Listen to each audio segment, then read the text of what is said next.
దేవుడు మమ్మను ఏ ఆదరణతో ఆదరించుచున్నాడో ఆ ఆదరణతో ఎట్టి శ్రమల్లో ఉన్న వారి అయినా ఆదరించుటకు శక్తి గల వారమగునట్లు ఆయన మాత్రము అంతటిలో మమ్మును ఆదరించుచున్నాడు.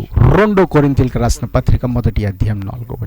మన తండ్రి కనికరం చూపు తండ్రి స్తుతించబడును గాక. ఎందుకంటే ఏ విధమైన శ్రమలైనా ఆయన మనకు కనికరం చూపే దేవుడు. ఆయన ఆ శ్రమల నుంచి మనల్ని బయటికి తీసుకొచ్చే దేవుడు.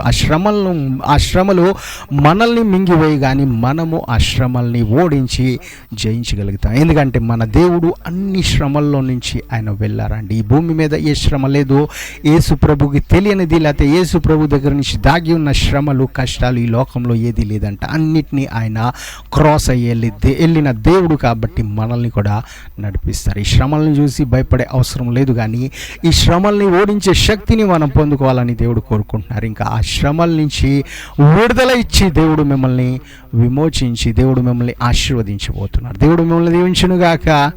ఆమేన్.